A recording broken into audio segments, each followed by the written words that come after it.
जय श्री कृष्ण मित्रों, राधे राधे।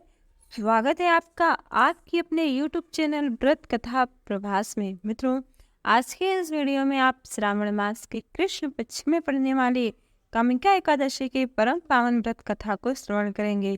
इस बार कामिका एकादशी का व्रत 31 जुलाई को करा जाएगा।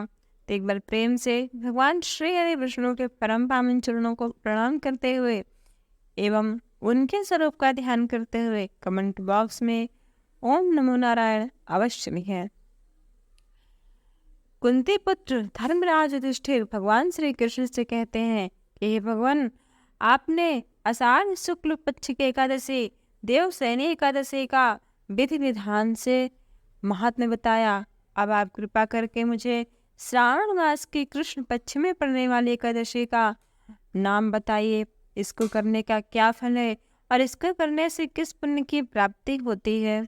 तब भगवान श्री कृष्ण कहते हैं कि हे युधिष्ठिर, इस एकादशी की कथा एक समय स्वयं ब्रह्मा जी ने देवर्षि नारद से कही थी, वही मैं तुमसे कहता हूँ। ध्यानपूर्वक सुनो। एक समय यही प्रश्न नारद जी ने ब्रह्मा जी से कहा था। तब पितामह ब्रह्मा ने कहा कि हे पुत्र, यह तुमने जब प्रश्न किया है, यह प्रश्न पूरे संसार के लिए अति उत्तम है। यह प्रश्न पूरे संसार का कल्याण करने वाला है। अब तुम ध्यान पूर्वक मन लगाकर श्रावण मास के कृष्ण पक्ष की एकादशी का महात्म्य सुनो। श्रावण मास के कृष्ण पक्ष की एकादशी का नाम कामिका है। इस कथा को सुनने मात्र से मनुष्य को वाजपेयी यज्ञ का फल प्राप्त होता है। इस दिन शंख चक्र गदाधारी भगवान श्री हरि विष्णु का पूजन होता है। इनके नाम श्रीधर, हरि, विष्णु, माधव, मधुसूदन, मोहन है।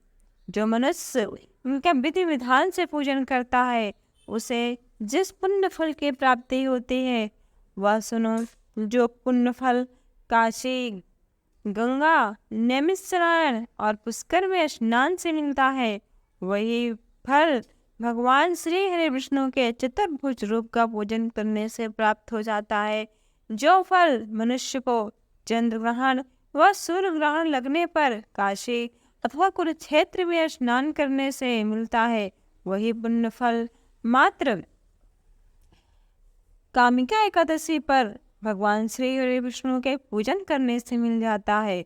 जो मनुष्य कामिका एकादशी के दिन अन्न दान करता है, उसे समुद्र वन सहित पृथ्वी दान करने से जो पुण्य फल की प्राप्ति होती है, वही पुण्य फल मात्र कामिका एकादशी के दिन दान करने से प्राप्त होता है। जब सिंहराज के बृहस्पति गोदावरी और गंडकी नदी में स्नान करो, तब जो पुण्य फल मिलता है, वही पुण्य फल इस एकादशी के दिन भगवान श्री हरि विष्णु के पूजन से मिलता है। जो मनुष्य श्रावण में भगवान का पूजन करते हैं, उनसे देवता, गंधर्व और सूर्य आदि सब पूजित हो जाते हैं। अतः पापों से डरने वाले मनुष्यों को चाहिए कि कामिका एकादशी का व्रत और भगवान श्री हरि विष्णु का पूजन अवश्य करें। पाप रूपी कीचड़ में फंसे हुए और संसार रूपी समुद्र में डूबे हुए मनुष्यों के लिए इस एकादशी का व्रत और भगवान श्री हरि विष्णु का पूजन बहुत ही आवश्यक है, क्योंकि इस एकादशी से बढ़कर अन्य कोई उपाय नहीं है। हे नारद, स्वयं भगवान श्री हरि ने कहा है कि जो मनुष्य कामिका एकादशी का व्रत करेगा, उसे कभी भी कुयोनि अर्थात नीच योनि में नहीं जाना पड़ेगा। जो मनुष्य इस दिन एकादशी के दिन भक्ति पूर्वक तुलसी दल भगवान श्री हरि विष्णु को अर्पण करेगा, वो इस संसार के समस्त पापों से मुक्त हो जाएगा।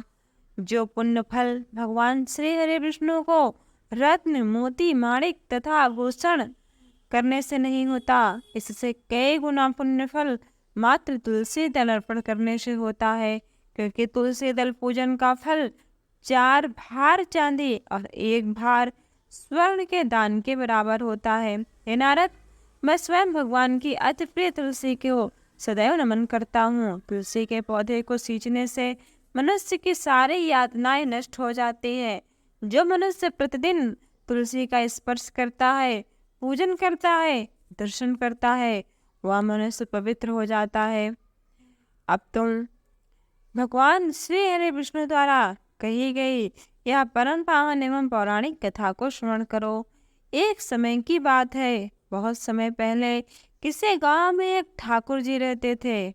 वह ठाकुर अत्यंत क्रोधी एवं झगड़ालू था।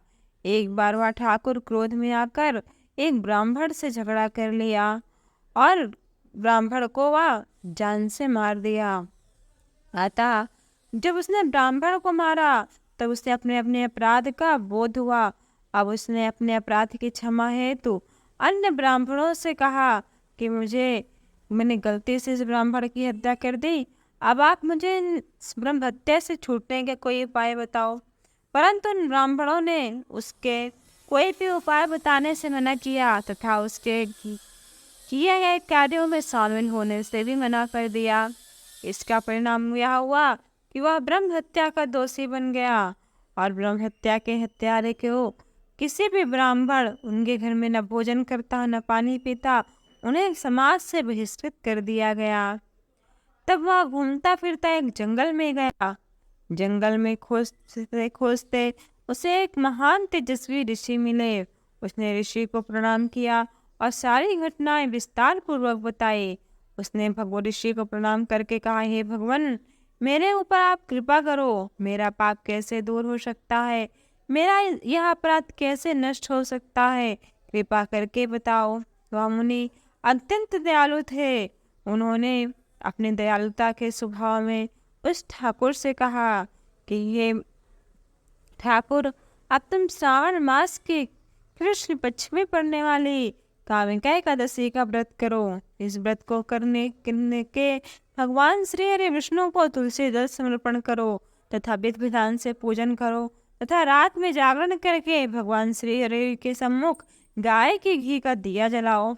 इस प्रकार मुनि ने भगवान श्री हरि विष्णु का पूजन तथा और रात्रि जागरण तथा दीप दान करने के लिए बताया था।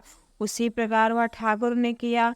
जब वह रात में भगवान की मूर्ति के पास थककर लेटा था, शयन कर रहा था, तभी उसे स्वप्न में भगवान के दर्शन होते हैं और भगवान से वह स्वप्न में ही अपने अपराधों की क्षमा याचना करता है।